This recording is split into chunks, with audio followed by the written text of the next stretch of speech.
Hola, ¿está perfecto? Qué bien que jugué Independiente ayer. Sufrimiento, eso sí, en un momento creí que me infartaba, pero bueno. 1, 2, 3, 4, 5, 6, 7, 8, 9, 10. No sé, 1, 2, 3, 4, 5, 6, 7, 8, 9, 10. Jugamos hoy a la noche, San Lorenzo, pero no tengo que... Una vela del Papa. No, pero ayer me pareció... Perfecto, no sé si escuchan bien acá. Cuando jugaron el penal para Atlético de Tucumán.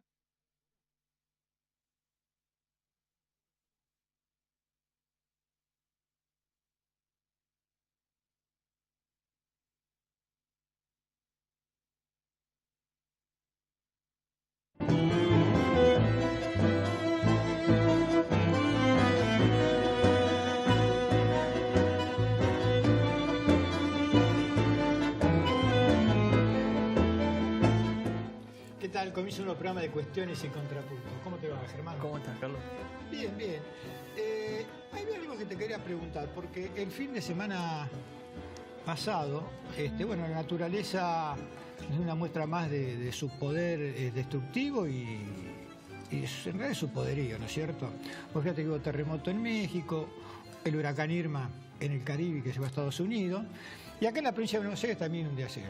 Y yo te quería preguntar, ¿qué es lo que hace que las cadenas de televisión y los televidentes, digo yo, estén más pendientes de lo que ocurría a 7.000 kilómetros de distancia, ¿no?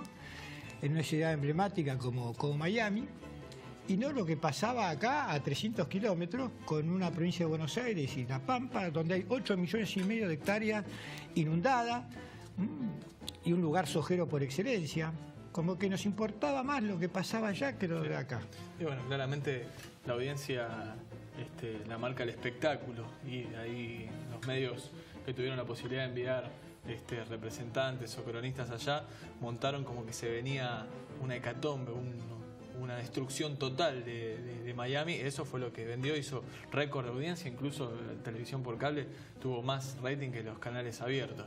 Por presión de la gente tuvieron que mandar después móviles a las zonas de la inundación, pero realmente en las redes sociales empezaron a decir qué está pasando en la provincia, no nos interesa lo que está pasando en Miami, y ahí al otro día, después de que pasó el huracán Irma, todos los móviles de los distintos canales de cable estuvieron reflejando lo que hoy incluso siguen sufriendo gran parte de bonaerenses, incluso otras provincias también aquí cerca de la provincia de Buenos Aires. Esto tiene que ver con que las cadenas nos venden su propia realidad más allá de lo que en realidad nos puede importar a nosotros, nos puede afectar a nosotros directamente.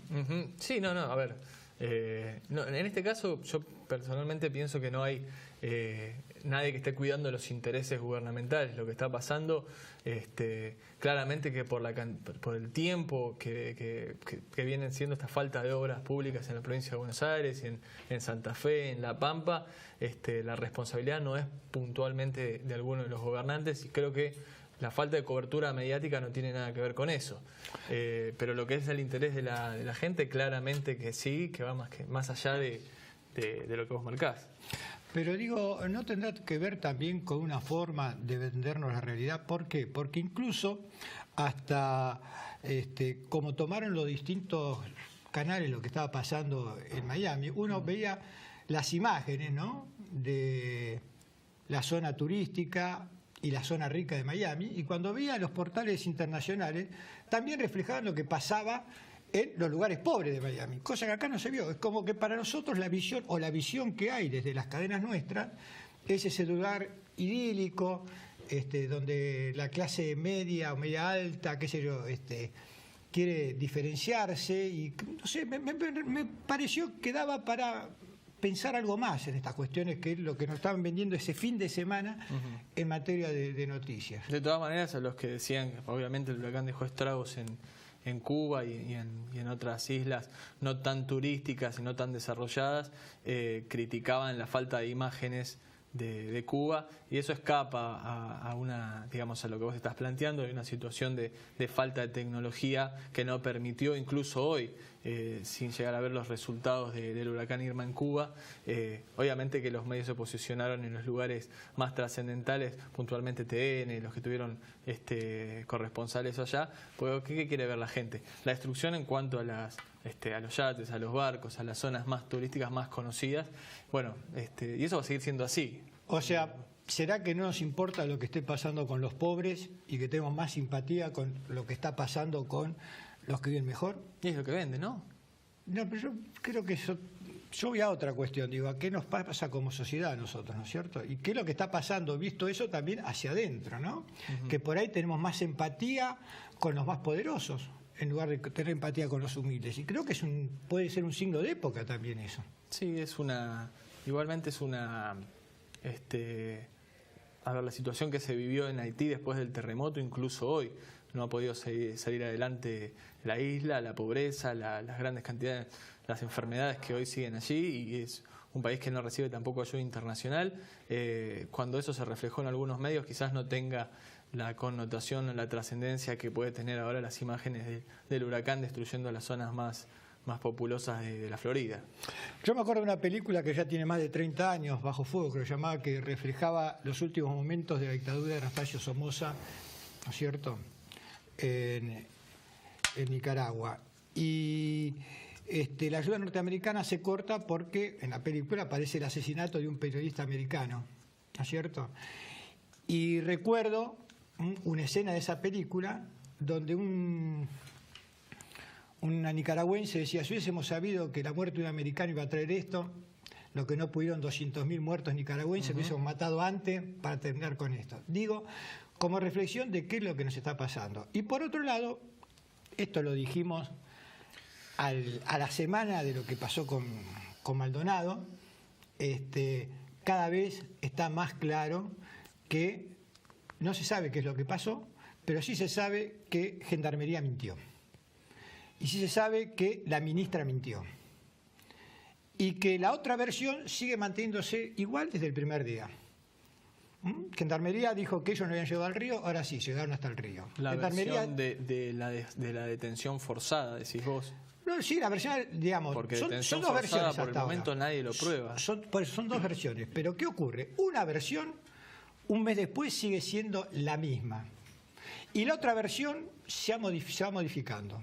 Con lo cual, sí se ha comprobado que acá Gendarmería mintió la ministra, el jefe de gabinete de la ministra mintió, y entonces uno ya comienza a perfilar, ¿no es cierto?, que la verdad debe estar más cerca de lo que dicen los que estaban ahí y que dicen que Maldonado fue detenido, en el lugar en donde fue detenido y cómo fueron las circunstancias, a lo que dijo Gendarmería de entrada. Entonces me parece que se está embarrando. Nosotros dijimos de entrada que en principio el gobierno había agarrado un problemón con el tema de Maldonado, sí, porque salió a bancar a la Gendarmería y la ministra pasó a ser la defensora, la vocera de Gendarmería en lugar de ser ministra de la Nación. Lo que dicen hoy es que un gendarme en defensa propia, después de haber recibido una pedrada, respondió con otra pedrada que terminó hiriendo a uno de los manifestantes, que después, herido o no,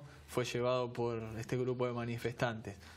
Hoy, por lo pronto, no hay más que eso. También es poco creíble que uno de los mapuches con binoculares arriba de un caballo vio cómo lo detenían, que las camionetas de Gendarmería hoy no tienen muestras de ADN. Sí, después de un mes, escuchame, se tardó. De Maldonado. Acá te cambian los cadáveres, así que imagínate lo que puede ser una camioneta cuando dejaron pasar un mes para ir a investigar. O sea que, y acá el otro problema es que el mismo juez que ordenó el desalojo de la ruta, el operativo, que era el desalojo de la ruta, no tenían que entrar en los territorios mapuche, entraron en los territorios mapuche, es el mismo juez que ahora está al frente de la desaparición forzada, porque había fuerza de seguridad, de Santiago Maldonado. Con lo cual es juez y parte. Desaparición forzada es cuando hay una detención, y está probado que hay una detención. Pero está probado que Maldonado estaba en el lugar ese, está probado que hubo fuerza de seguridad actuando, y está probado que hasta el momento no apareció, porque sigue sin aparecer Santiago Maldonado. Y en un país como el nuestro, con la historia que tiene nuestro país, esto es una cosa gravísima. Y se compró un problemón no solo a nivel nacional, interno, sino también a nivel internacional en esta cuestión. Y cuando quisieron embarrar la cancha, diciendo que no es el primer desaparecido, y los casos de López, el caso de María, casos que no tienen nada que ver con esta situación. Entonces, Esto es lo que yo veo. Quisieron embarrar la cancha, le está haciendo cada vez peor. Bueno, van soltando de a cuentagota, aparece algún perejil de vez en cuando. Vos decís que al gobierno le está haciendo mal, pero esta semana salió una encuesta de la Universidad Abierta Interamericana con Actioner, que es una encuestadora que estuvo muy cerca de los resultados electorales. Hace encuestas generales, no solo electorales. Dice que al 76,6% de los bonaerenses no le importa cuál va a ser la resolución del caso Maldonado. ¿Y por qué pasa esto? Por la feroz politización que tuvo el caso. El 23%... No, politización lo tiene porque es una cuestión política. Pero la utilización política. Vimos esta semana como 3 militantes de Sabatella le gritaban a la prefectura que hacía guardia en el hospital Posadas, devuelvan a Maldonado. ¿Y qué tiene que ver eso?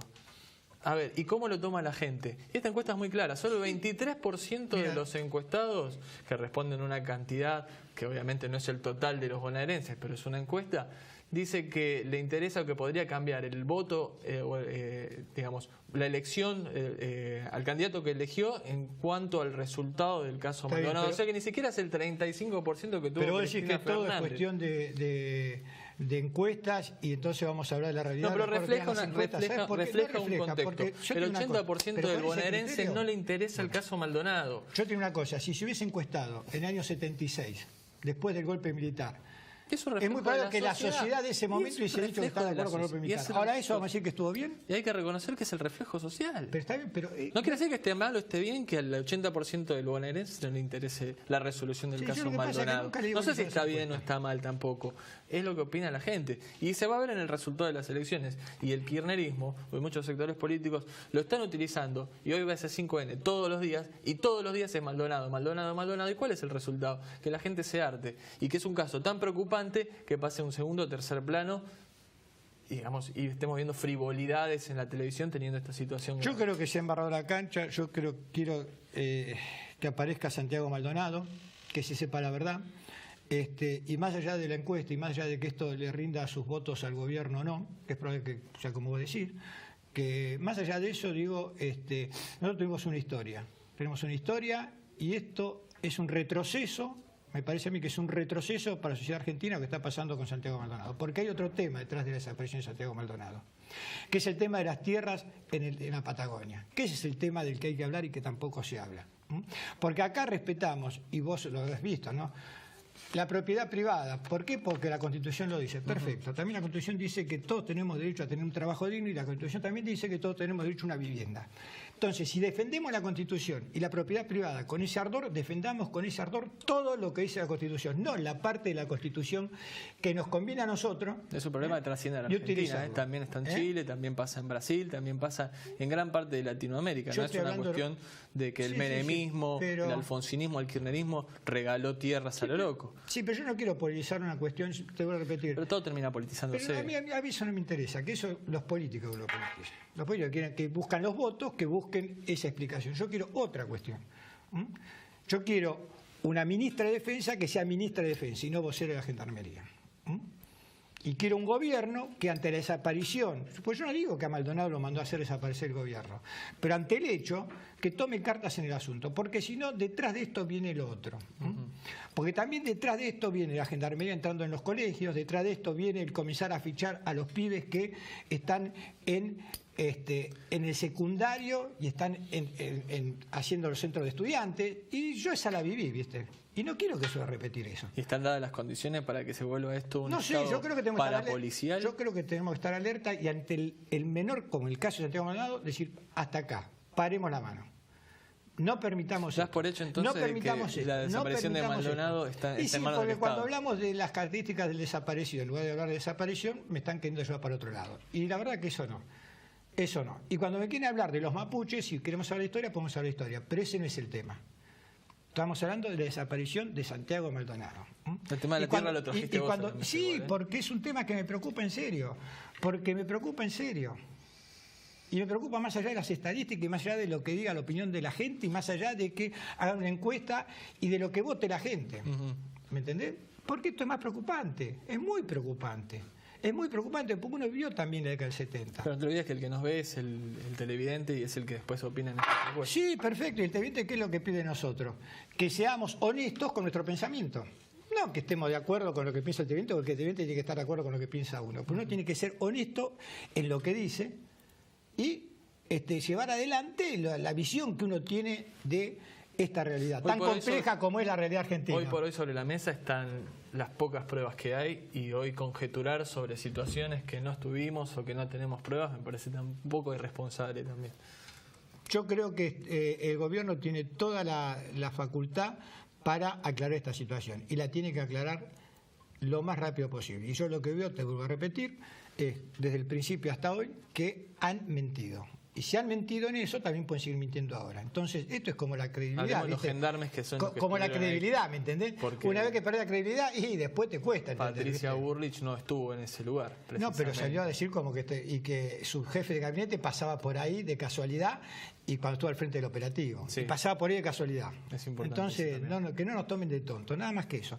Hoy tenemos un programa con 3 invitados y seguramente también 3 miradas distintas de esta realidad. Sí, una mirada peronista, para decirlo de alguna manera, de Mario Cafiero, dirigente muy importante de la provincia de Buenos Aires. Vamos a estar analizando esta realidad, la realidad política, electoral que se viene después de este anuncio pedido de Cristina Fernández de unidad, un poco tarde, respondida por algunos de los otros candidatos de los espacios. Vamos a estar hablando con él, vamos a estar hablando también de la realidad gremial con Jorge De Antoni, que es el secretario general de la bancaria San Martín y 3 de Febrero, una zona más que importante de la primera sección electoral, y el concejal Raúl Maceo, que es titular de la agrupación Arturo Gevoreche de 3 de Febrero, que está cercano a Cambiemos en el distrito, pero tiene una visión peronista también. Él dice en algunas oportunidades que hemos hablado con él que Cambiemos es el más peronista de todos los espacios que hay hoy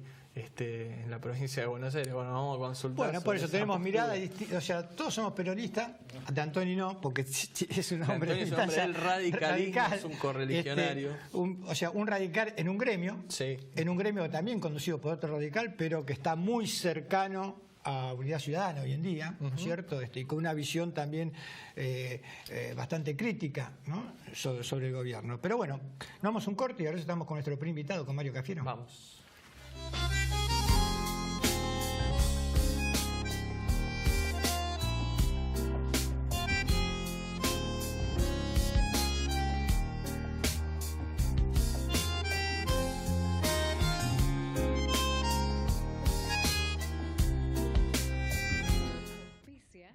Cámara de Diputados de la Provincia de Buenos Aires.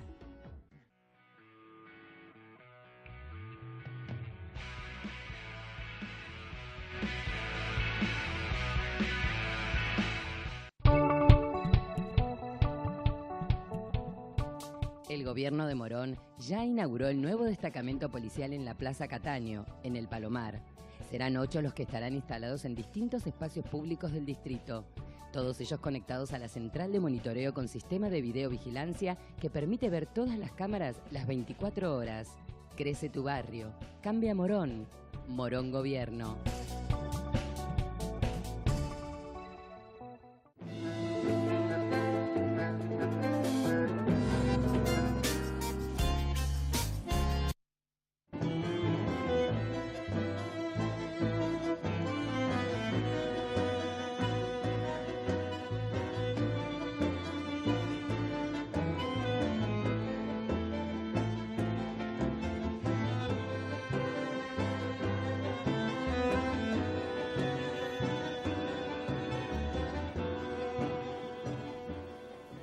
Y estamos con nuestro primer invitado de hoy, con Mario Cafiero. Gracias por estar acá, Mario. Buenas noches, gracias, Carlos, Germán, un gusto estar con ustedes. Muy bueno el debate de entrada, la verdad tenía ganas de meterme. Pues metete ahora. ¿Qué opinas del tema de Santiago Maldonado? No, yo creo que me parece que la mayoría del pueblo argentino, más allá de cambie el voto, no cambie el voto, quiere que Santiago aparezca y no acepta esto. O sea, yo no me metería tan en ver si la gente está cuestionando la utilización política. Me parece que hay algo previo que fue muy claro, una movilización extraordinaria hace 2 viernes. Me parece que en esto hay una conciencia. Yo siento como que el pueblo argentino tiene conciencia de esto, tiene memoria y no está dispuesto a dar un paso atrás. Después sí, lógicamente, hay, no sé si politización o utilización política. Creo que el gobierno está en un problema porque creo que Patricia Bullrich no puede decir pongo la mano al fuego por gendarmería. Mira, yo fui secretario general de la Gobernación con mi padre y en nuestra gestión hubo casos donde de repente hubo un exceso policial y inmediatamente lo que hay que hacer es, digamos, tomar distancia, ¿no es cierto? Y enjuiciar y investigar a fondo lo que pasa, porque el problema no es el exceso de la fuerza de seguridad, sino el problema es la complicidad del poder político en el encubrimiento. Ese es el caso de desaparición forzada de personas. Son las dos cosas, es la desaparición y la complicidad. Y creo que no fue buena la intervención ni de Patricia Bullrich ni de Mauricio Macri. ¿Se puede negociar con una fuerza de seguridad? Se puede negociar con la fuerza de seguridad y yo creo que están negociando con la fuerza de seguridad, con gendarmería. Creo que hay un ida y vuelta ahí. La intervención de gendarmería en el caso Nisman es una cosa que no tiene nada que ver con el trámite judicial que tenía esa causa. No sé qué hace ahí gendarmería. Esto lo denunció Moró. Es una opinión, pero me parece que es grave. A mí, la otra cosa que nos pone sobre el tapete, lamentablemente siempre en la Argentina tiene que haber un hecho trágico, ¿no? Lo de los trenes, para que los problemas aparezcan. Bueno, vos lo planteaste, el tema de las tierras. Digamos, creo que es algo que tenemos que mirarlo. Creo que la Argentina tiene una política que ningún país serio del mundo la tendría, que es permitir que extranjeros dispongan de a su piacere de extensiones de tierra en zonas de frontera, en zonas de conflicto. Tenemos el conflicto del Atlántico Sur con el Reino Unido, que no es poca cosa, y debería haber una política mucho más restrictiva en cuanto a la tenencia de tierra. Y, por supuesto, resolver el problema de los argentinos, que son mapuches o descendientes de pueblos originarios, porque son argentinos que reclaman tierra. ¿Son argentinos? Son argentinos. Ellos no se definen como argentinos. El ellos es muy grande. Vos tenés que considerar que la población... Primero, la población indígena en Argentina, con origen indígena, es extraordinariamente alta. Porque cerca de un 40% de la población tiene genéticamente algún rasgo de pueblo originario, por la sencilla razón de que toda América Latina fue un gran mestizaje. ¿No es cierto? El español se mezcló con el indio, nació, digamos, y una nueva, digamos, etnia, ¿no? De criollos, mestizos, mulatos, y esa es la Argentina. No somos los europeos que quería Sarmiento y, digamos, no, acá nos hemos mezclado. Particularmente los mapuches, los mapuches vienen de Chile, que no son de nuestro territorio, digamos, o que no viven en nuestro territorio. Y claramente no tienen ni identificación ni chilena ni argentina. La gran mayoría, y la Argentina es un tema buenísimo para hablar de la historia de nuestro país, cómo fue el trato con el indio, ¿no? Nosotros debemos la independencia de toda América Latina al indio. Si el primero que se revela es Tupac Amaru acá, contra la reforma borbónica, los efectos de la reforma borbónica. De ahí arranca el proceso de independencia. San Martín, para cruzar los Andes, hace un pacto con los pueblos indígenas. Los pueblos indígenas son parte del ejército de San Martín. Ni decir los pactos de Rosas, es decir, Calfulcura, el gran cacique de todas las tribus argentinas, llega a hacer un pacto con el Estado argentino. Por eso la Constitución del 56, de 1856, en el artículo 55, creo, dice que hay que respetar el pacto con los indios. Y, digamos, primero que los indios estaban antes que nosotros. Esto hay que se calcula que hace 20.000 años que existe el hombre en América. Y bueno, Colón llegó hace 500. O sea, tenemos que entender esto. Luego está el Estado Nacional, el Estado chileno. Y bueno, hay un sector del pueblo mapuche que no reconoce ni el Estado chileno ni el Estado argentino. Pero es una infinita minoría. La gran mayoría está integrada, está haciendo relevamiento de tierras, hay que darle la tierra. Esto es lo que tenemos que hacer. Hay que darle la tierra y resolver el problema. Si no, me parece que estaríamos incumpliendo la Constitución del 94, que reconoce a los pueblos originarios y reconoce su derecho a la tierra comunitaria. Porque en las comunidades indígenas la tierra es común, no hay propiedad privada. Sí, no tiene ese concepto de propiedad privada. Otro concepto. Es un tema para debatir, para charlarlo. Creo que en noviembre se vence también el tema en el Congreso. La prórroga, ¿no? que hay una ley de prórroga que impide las ejecuciones de los terrenos donde están radicadas las comunidades indígenas. Pero si no se prorroga, van a comenzar los juicios de desalojo. Más conflicto todavía. Y más conflicto. Y esto tiene que ser en noviembre. Y esto recordemos que esas son tierras ricas, son tierras, digamos, de distinta fertilidad, pero casi todas ellas ricas en petróleo, en minería. O sea, detrás de todo esto lo que hay por arriba y lo que hay por abajo. Sí. Sí, y también vos dijiste, es un tema que también es real. Yo no tengo un peso, pero si tuviera plata, no creo que pudiera ir a la Toscana y comprarme la tierra que quisiera. Me parece que no podría hacerlo. O sea, que hay un tema de extranjerización de la tierra que es un tema a debatir y muy seriamente. Más en la Patagonia. ¿Cómo nos cuesta defender nuestra identidad, nuestros derechos, ser un poco más nacionalistas, como son otros países? No estamos violando ninguna norma de la Organización Mundial del Comercio, ni de nada. Hay legislación sobre la tierra. ¿Por qué? Bueno, porque somos una nación con leyes que pueden administrar sus tierras. ¿Y qué queremos nosotros? Que las tierras sean para los argentinos. Mario, vamos a otro tema, porque la actualidad tiene un montón de cuestiones. La visita del premier israelí a la Argentina. Sí. Y una empatía manifiesta del gobierno, y también tal vez será porque tiene una visión global similar, ¿no?, entre el primer ministro y el presidente. ¿En qué nos beneficia o en qué puede perjudicar a Argentina o no, o es irrelevante? Bueno, es un tema difícil, áspero, porque está muy en viva la carne de nuestro tejido social por los atentados a la Embajada de Israel y de la AMIA. O sea, cuando discutimos este tema, estamos con una situación grave, ¿no es cierto?, de personas argentinos que fallecieron. Eran judíos, no sé qué eran, la mayoría era judío, pero no me importa, eran argentinos, eran conciudadanos nuestros, y entonces todo es muy, digamos, polémico.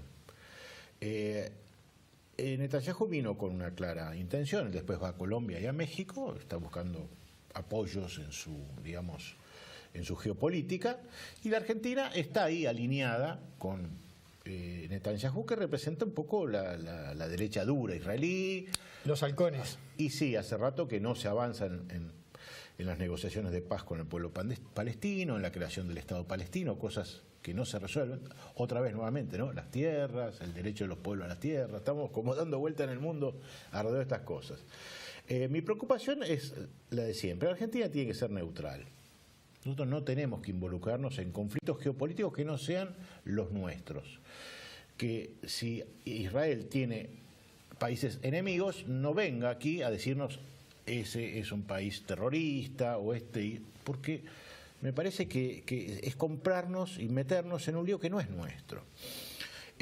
Yo siempre discutí respecto de la acusación a Irán, la que hizo el fiscal Nisman, fallecido fiscal Nisman, que él acusaba al presidente de Irán, al ministro de Relaciones Exteriores de Irán, al jefe de la Guardia Revolucionaria de Irán, de haber, en una reunión de gabinete, decidido poner una bomba en la Argentina, que es la bomba de la AMIA. Bueno, el primer ministro hizo la declaración israelí diciendo eso. Son los iraníes los culpables de los atentados. Muy bien. El tema es que si son los iraníes o un Estado extranjero, no puede un fiscal pedir la comparencia de ese presidente extranjero. Para eso están las Naciones Unidas. Entonces, yo creo que la Argentina se equivocó en ir al plenario de las Naciones Unidas. La Argentina tiene que ir al Consejo de Seguridad de las Naciones Unidas y pedir una investigación acerca del atentado de la AMIA, porque es la única manera civilizada de resolver esta cuestión en el marco de las Naciones Unidas. Imaginemos qué pasaría si todos los conflictos entre países se resolvieran con fiscales y justicias de un país citando al presidente de otro país a que comparezca para ver si fue sospechoso de que hizo esto, hizo esto otro. No existe, eso sería un caos político de relaciones exteriores. No sé si se entiende el tema. Se entiende. ¿Cómo, si un país, si un Estado pone una bomba en otro Estado, aunque lo haga a través de una organización terrorista, es un acto de guerra? No es un acto terrorista. Un acto terrorista es cuando una organización hace un acto, pero un Estado no comete actos particulares. Ahora, ¿sabes cuál es la sensación que uno tiene, al menos sobre esta cuestión? Es que el Estado argentino no le interesó saber en realidad quién produjo los atentados contra la AMIA ni contra la Embajada de Israel. El Estado argentino fue gobernado por distintas fuerzas. Pues digo, Estado argentino, Bueno, más allá de no, pero espera, está menos el menemismo, de la Rúa, Duhalde, Kirchner, Macri. No hubo una buena investigación judicial, al punto tal que el juez Galeano, que fue el que a cargo de la investigación, lo terminaron destituyendo. Entonces, es muy pobre el avance judicial de la Argentina. Porque se embarró toda la cancha. Claro, porque ahí sí se politizó todo. Por eso digo que hay quienes decían, no, hay que acusar a Siria, no, hay que acusar a Irán, no, hay que acusar a Hezbollah, todo en función de intereses políticos. Colaboración, se pidió colaboración, entonces la CIA metió su cuña, el Mossad metió su cuña, los europeos metieron su cuña y acá estamos. O sea, hay una suerte de colonialismo judicial. ¿Entendés? No somos soberanos judicialmente. Entonces nunca se va a saber qué pasó ahí. Yo creo que no sé si se va a saber nunca o no, pero nosotros tenemos que ser muy cuidadosos cuando acusamos a otro Estado. Si lo hacemos, hacerlo en el lugar adecuado. Si no se da toda esta situación, no dice, bueno, traición a la patria. ¿Por qué? Porque negociaron con Irán. Pero escúchame, ¿pero nosotros le declaramos la guerra a Irán? No. Entonces, ¿cómo vas a traer? ¿Y nosotros le vendemos a Irán? Sí, hace como 25 años que todos los gobiernos le venden cereales porque Irán compra cereales. ¿Y eso no es traición a la patria? Esto es una locura, no sé si me entendés. Es que en realidad parecería ser que el tema de el memorándum con Irán contaba con el aval y lo quería los Estados Unidos, para sacar a Irán de la zona roja y tener sus propios, digamos, su propia cuestión con Irán. Entonces, como en el momento le convenía a Estados Unidos que nosotros no lo acusáramos más a Irán, hicieron el memorándum, que es un desastre el memorándum, porque ni siquiera lo aprobó Irán. Fíjate cómo es el colonialismo judicial, cómo se mueve de acuerdo a los intereses geopolíticos. Lamentablemente es así, ¿no? Traigo un poquito de la política. Ustedes tuvieron un espacio que conformaron junto a Pino Solanas en la provincia de Buenos Aires, se llamó Creo. El espacio, bueno, no tuvo el respaldo electoral que le permitió llegar a octubre. De todas maneras, entiendo que van a seguir trabajando políticamente, consultarle para dónde van a estar trabajando. Y el otro día en San Isidro, en la figura de Antonio Cafiero, se mostraron en unidad los candidatos intendentes, mejor dicho, de Unidad Ciudadana y de Un País. Eso demuestra que hay posibilidades de unificación y ustedes pueden estar ahí también. Primero lo de Creo. Fue una muy mala elección la nuestra, no pasamos las PASO, pero nos queda el sabor de haber dicho lo que creíamos que teníamos que decir y haber sostenido, me parece, una serie de puntos en la agenda política que los vamos a seguir sosteniendo. Creo que Pino Solanas expresa ese pensamiento del nacionalismo económico, del nacionalismo popular, y bueno, yo me siento muy cómodo trabajando con él y voy a seguir trabajando con Pino porque creo que es el que, digamos, más cerca de ese pensamiento o de ese peronismo que uno cree que tiene que ser el peronismo, lo expresa, ¿no? Y sí, el 6 de septiembre hicimos un acto en recordación a Antonio Cafiero, mi padre, en el cementerio. Algunos cuestionaban por qué un cementerio. Y bueno, pero volvamos a la cultura, digamos, si hablamos de los pueblos originarios, de los ancestros. Bueno, las sociedades se van construyendo con los legados de las personas que nos antecedieron. Y el legado de mi padre creo que es muy vigente, que es el de la unidad del peronismo y de la diversidad. O sea, de no pensar que el peronismo es una sola voz, una sola conducción, una sola estructura, un solo aparato, una sola... Creo que muerto Perón, es como que el peronismo tiene que ser un peronismo colegiado, donde a veces se destaca uno u otro, ¿no? Y eso nos pone de cara a la pregunta que vos hacés, ¿qué va a pasar después? ¿Qué va a pasar después de octubre? ¿Hacia dónde podemos ir? La verdad fue muy sincero el otro día ese pequeño paso que se dio en función de la unidad, ¿no? Estuvo Julio Zamora, el intendente Tigre, que es un hombre de Sergio Massa. Incluso, bueno, yo hablé con Sergio y él me dijo, mira, va a ir Julio Zamora, representación nuestra, porque era un acto de los intendentes. Claro. Hubo muchos intendentes de Unidad Ciudadana, lamentablemente por alguna cuestión que había una reunión de toda la primera sección electoral del grupo de Florencio, no fue ninguno, pero también se conversó con ellos. Así que bueno, ahí está, una pequeña puntadita de cara a un después de octubre, donde el peronismo tiene que entrar en un debate de su identidad, de su propuesta y de su unidad.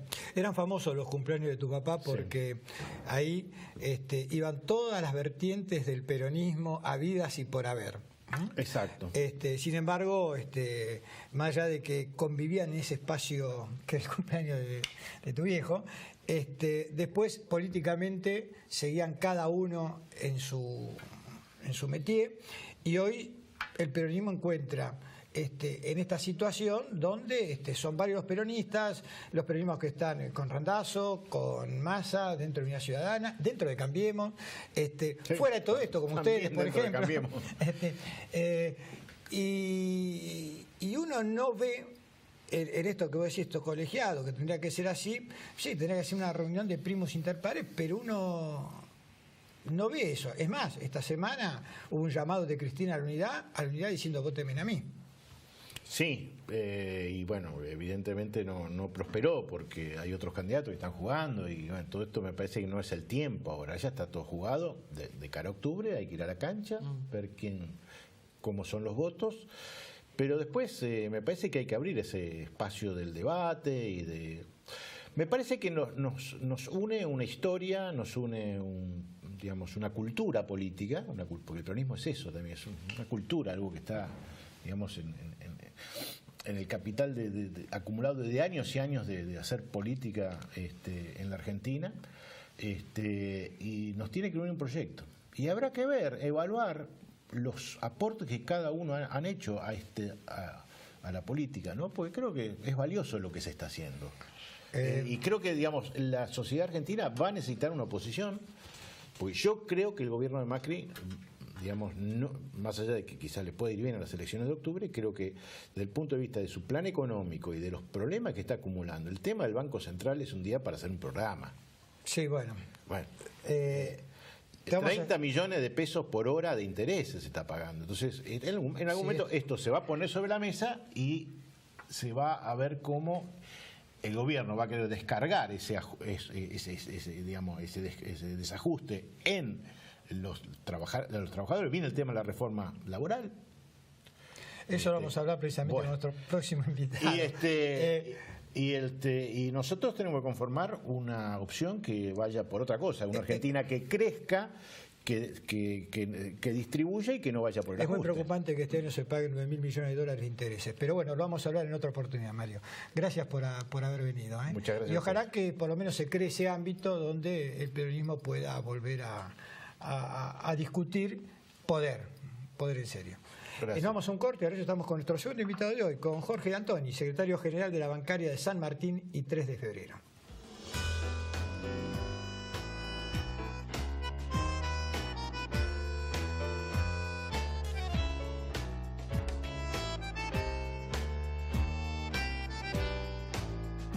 Defensor del pueblo de la provincia de Buenos Aires. Si hay algo que nunca falla, es el alimento de cada día. Qué mejor que elegir lo más rico, saludable y nutritivo.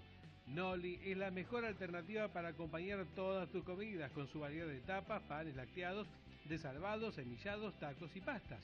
Encontralos en los supermercados de tu zona. Y no te olvides, Noli siempre en tu mesa. Cada Caballito Automotores. Concesionario oficial Honda. Calidad, servicio y excelencia en atención al cliente.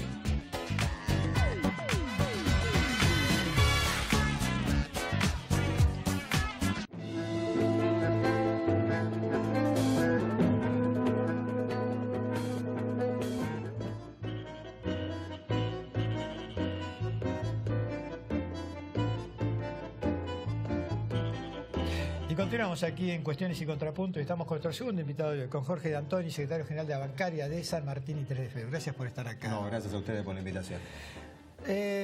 D'Antoni, ¿cómo es la relación hoy de los gremios con el gobierno, habida cuenta de que ya hay 7 gremios intervenidos y que hay muchos gremios que miran con preocupación esto y bueno, y ven que hay algo como aleccionador en cuanto a qué es lo que tienen que hacer los gremios en esta etapa?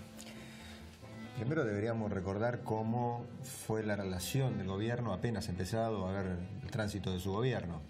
Y la piedra fundamental de eso fue justamente mi organización, la Asociación Bancaria. Al momento que el presidente Macri daba su primer discurso en el Parlamento, los bancarios ya teníamos previsto una movilización que fue cortada en 3 oportunidades para que no llegáramos a destino, o sea, al Congreso de la Nación. Sufrimos una extraordinaria represión y posterior a eso nos reciben con 53 despedidos en el Banco Central y 7 en el Banco de la Provincia de Buenos Aires. Compañeros que gracias a la reacción y a la solidaridad no solamente del conjunto de los trabajadores bancarios, sino del resto de las organizaciones, pudieron ser reincorporados en su totalidad. Y posterior a eso vino lo que fue la paritaria del gremio bancario, que fue de alguna manera una paritaria testigo dentro del movimiento obrero. Que le subieron el piso al gobierno, que quería decir poner un techo y ustedes lo traspasaron. Exactamente. Pero una vez alcanzado el acuerdo con el 80% del sector patronal, o sea, de las cámaras empresarias que nuclea el sistema financiero, el gobierno ordenó el no pago del acuerdo que habíamos alcanzado y nos judicializaron la paritaria de los trabajadores. Aduciendo que había un 20% que no había acordado. Exactamente, cuando el sector mayoritario no solamente lo había acordado, sino ya había empezado a hacerlo efectivo. Entonces yo creo que el que marcó la cancha acá y estableció cuál iba a ser la relación con las organizaciones sindicales fue justamente el gobierno, llegando incluso al extremo de que una vez que los jueces de trabajo fallaron, no en favor de los trabajadores, sino conforme a derecho, también le iniciaron un juicio político a esos jueces de trabajo. Entonces creo que es el gobierno el que nos está diciendo cómo va a ser la relación con las organizaciones desde el mismo momento de su asunción. Ahora, ¿cuál va a ser la postura que van a tomar frente a esta reforma laboral que es un hecho, que dicen que puede llegar a ser tan dura como la que se está llevando adelante en Brasil? ¿Cuál es la perspectiva que tienen ustedes desde el gremio? A ver, yo no solamente tengo la posibilidad de no creerle al ministro, sino que tengo la obligación de no creerle al ministro respecto a que no va a ser igual que la de Brasil. Si tomo como antecedente que fue el comportamiento en otras cuestiones con los trabajadores, tengo la obligación de no creerle. Yo creo que va a ser como la de Brasil. Y si llega a ser como la de Brasil, tengan en cuenta que vamos a volver a situación anterior a la revolución industrial, donde no había derechos de los trabajadores. No va a haber horarios de trabajo, no va a haber días de descanso, no va a haber derechos legítimamente conquistados a través de estos años para la mujer. ¿Y se puede implementar algo así en nuestra sociedad? Bueno, a ver, yo creo que de hecho está el gobierno llevando adelante una flexibilización laboral. Fíjense en una cosa, y voy nuevamente a mi organización, a mi campo de trabajo. Si usted hoy va a una estación de servicio a cargar nafta y paga con una tarjeta de débito, le ofrecen retirar plata de su cajero automático. Algo que nosotros tendríamos que hacer como trabajadores bancarios. No solamente eso, usted va a una farmacia o a un supermercado y dice que quiere pagar la luz, el gas o el teléfono y se lo cobra el cajero del supermercado. También es un trabajo que tiene que hacer un trabajador bancario. De hecho, se está flexibilizando. Y recientemente en el Banco de la Provincia de Buenos Aires, banco al cual pertenezco, han modificado las escalas. Hoy, un contador de una sucursal del Banco de la Provincia de Buenos Aires está obligado a llevar adelante la tarea de gerente, pero con el sueldo de contador y responsabilidades de gerente. Entonces, de hecho, nosotros ya hemos denunciado el convenio del Ministerio de Trabajo, el compañero Palazzo ha denunciado el convenio para los trabajadores bancarios a raíz de esta situación. Entonces, de hecho, lo están haciendo. Y a esto yo también quiero hacer mención a una cuestión que se traduce en otros temas, como fue el tema de Maldonado, que ustedes abordaron excelentemente en su debate inicial en este programa. Yo creo que de alguna manera el gobierno tiene una suerte de desdén con las instituciones de la democracia. ¿Por qué digo esto? Porque sinceramente yo creo de que el gobierno no se siente cómodo discutiendo con los representantes sindicales los temas que deben ser de los trabajadores. Prefiere tratarlos bypaseando las organizaciones de esta forma. Y esto es algo de que no solamente estas organizaciones que hoy tienen distintos compañeros en la conducción, sino que la historia del movimiento obrero creo que va a ser muy difícil que deje pasar, y a reconocimiento de una cuestión, con las dificultades que tenemos hoy en el movimiento obrero argentino. Ahora, ustedes hace poco fueron refrendados por sus bases porque volvieron a ganar por un elevado margen, ¿no? La conducción del gremio. Sí, nosotros en la asociación bancaria, el compañero Sergio Palazzo ha hecho un trabajo extraordinario desde el momento mismo de su asunción. Ha crecido notablemente la masa de afiliados dentro de nuestro sindicato. Se ha llevado una modificación del estatuto que contempla secretarías que antes no tenía, como por ejemplo la Secretaría de Derechos Humanos y Cuestión de Género. Se ha modificado sustancialmente la administración puertas adentro de la organización de la asociación bancaria, y también hemos asumido nuestra condición de clase, algo que yo creo que deberían asumir muchas organizaciones, porque acá en definitiva en este país hay dos cuestiones a mi criterio que están en discusión. Una es la discusión de la pertenencia de clase. Nosotros somos pertenecientes a la clase trabajadora, a la clase obrera. Y la otra es la batalla cultural. El tema que tocaron ustedes al inicio, vinculado con lo sucedido con el huracán en Miami, tiene también que ver con una batalla cultural. Y tenemos que reconocer que los argentinos estamos perdiendo esa batalla cultural. Es mucho más importante o mucho más seductor ver el huracán en Miami que lo que está pasando con nuestros conciudadanos en Villegas, que están inundados. De Antoni, Palazzo, igual que usted, ¿no? Es un dirigente que proviene del radicalismo. Yo soy militante, radical, pero es un dirigente gremial, y hoy está en Unidad Ciudadana y apoyando fuertemente a Cristina Fernández de Kirchner. ¿Por qué es esto? El compañero Palazzo en el Congreso del Gremio lo que planteó que nosotros, los trabajadores bancarios, los militantes, los dirigentes de la asociación bancaria, debemos tomar partido en la política. ¿Por qué? Y yo coincido absolutamente. Porque es en la política donde se deciden los destinos de buena parte de las situaciones, de las condiciones que después debe atravesar el conjunto de los trabajadores. Es en el Parlamento donde se discute el presupuesto de la salud, donde se atienden nuestros hijos. Es en el Parlamento donde se discute el presupuesto de la educación de las escuelas donde se educan nuestros hijos, donde se discute también el programa educativo a través del cual aprenden nuestros hijos. Los consejos deliberantes son los ámbitos donde se discuten las cuestiones que tienen que ver con los vecinos, que tiene que ver, por ejemplo, con las obras que se van a llevar adelante por las calles y por la vereda que atraviesan el conjunto de nuestros trabajadores. Y 3 de febrero es un ejemplo de esto, porque en 3 de febrero el compañero Torres encabeza una lista donde también el tercer candidato, Juan Manuel Barrientos, es un hombre de SECASPI, del movimiento obrero. Tenemos que tomar partido en esto. Y el compañero Palazzo planteó claramente que el límite era enfrentar este modelo. Y ahí es donde se encolumnan distintos trabajadores. Nosotros tenemos compañeros que militan activamente en Unidad Ciudadana, y tenemos otros compañeros que militan con Randazzo, y otros compañeros también que militan con Massa, pero mayoritariamente en Unidad Ciudadana. Yo no concuerdo con esto de que fue excelente la elección de Cambiemos. Acá hay otro problema. 2/3 de la sociedad votó en contra de Cambiemos. El problema lo tiene el campo progresista y popular.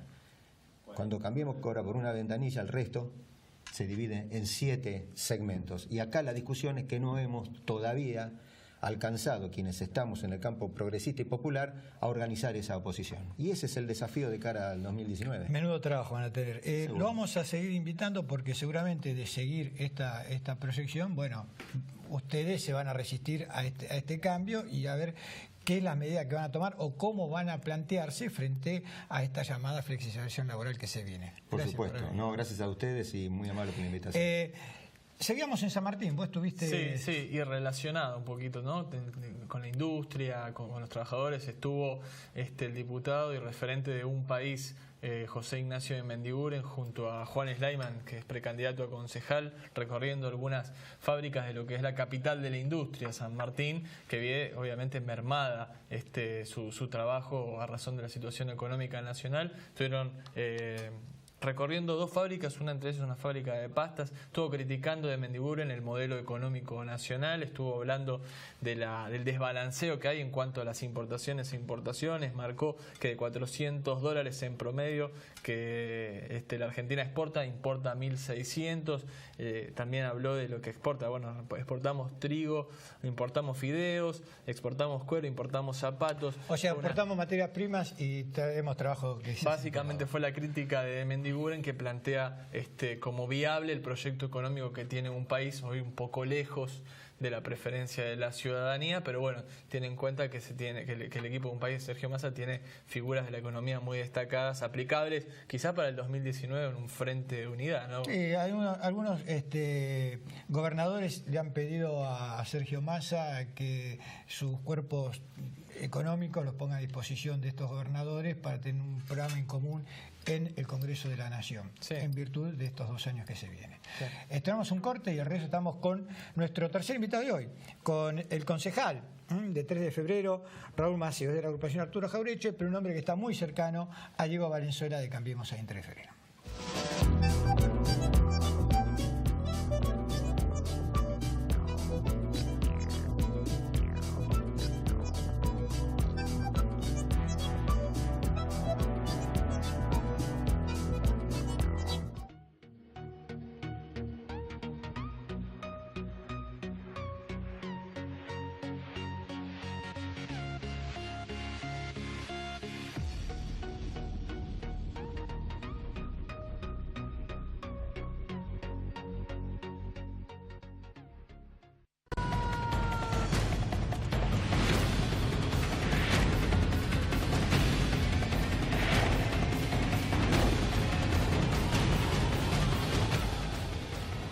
smnoticias.com.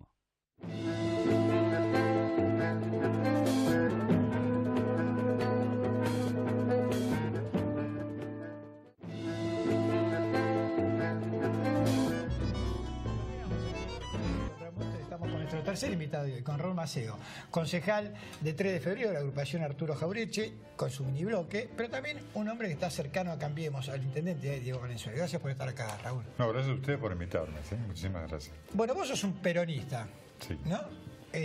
La primera pregunta sería, ¿qué hace un peronista en Cambiemos? ¿Por qué no, digo yo? En primera instancia, Cambiemos no tiene una definición ideológica determinada. Ahora, recordemos cómo fue el proceso, ¿no?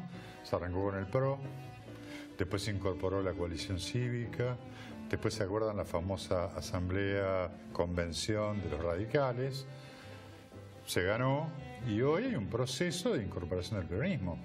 Digo, ya en el PRO había algunos peronistas militando, o sea, lo que se está haciendo ahora es un proceso de ampliación de Cambiemos hacia el peronismo. De hecho, yo formo parte, soy, digamos, el sector peronista de la mesa de Cambiemos de 3 de febrero. Ahora, o sea, hay un cuarto sector peronista, entre todos los fragmentos de peronismo que hay, uno de los fragmentos del peronismo es el peronismo de Cambiemos. Ahora, sin embargo, uno observa que desde afuera y a trazo grueso, la lista de Cambiemos del 2015 había gente de distintos sectores, y la lista de Cambiemos de hoy, de 2017, la que se presentó y ganó en 3 de febrero, es como más pura, más gente de Cambiemos, digamos, o uno es lo que observa. Sí, es probable, son decisiones políticas o estratégicas que se van ensayando y yo no las veo como mal. Lo que creo es que digamos, la ampliación del poder en la gestión y en la parte de la no comienza ni termina en una lista de concejales. Esto se ve en los gabinetes de trabajo, tanto en los municipales como en los provinciales como en los nacionales. Tomemos, por ejemplo, el caso a nivel nacional, el caso de Emilio Monzó, presidente de la Cámara de Diputados, Rogelio Frigerio, si bien no es peronista, es un hombre desarrollista del campo popular, muy identificado siempre, él y su familia muy cercanos al peronismo. En la provincia de Buenos Aires, bueno, tenemos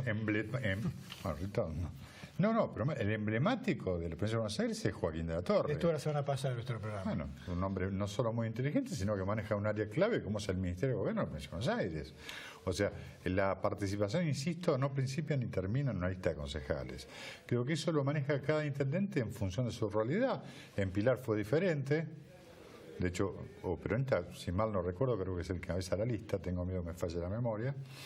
Digamos, pero cada intendente ensaya su manera de manejar o de estructurar gabinetes, consejos deliberantes. ¿Cuál fue más peronista de las gestiones de 3 de febrero? ¿La de Curto o la de Valenzuela? Depende de las etapas. Por ejemplo, yo estoy cansado de decir que los primeros 8 años, o sea, las primeras 2 gestiones de Curto fueron excelentes. Fueron excelentes por 2 cuestiones. Una, porque le tocó el viento de cola, que fue el Fondo de Reparación del Conurbano Bonaerense, manejado por Duhalde. Recordemos que Curto asumió al mismo tiempo que Duhalde. ¿Sí? Curto asumió como intendente y Duhalde asumió como gobernador. Y Duhalde tuvo la lucidez, y aparte logró imponerle a Menem en la creación del Fondo de Reparación del Conurbano, que fue un éxito fantástico, que logró que gran parte del conurbano pudiera acceder a asfalto, algo cloacas, que quiere reeditar Vidal ahora. Que me parece fantástico, me parece fantástico lo que está queriendo hacer Vidal, que le ha traído ruido a Macri con los gobernadores también.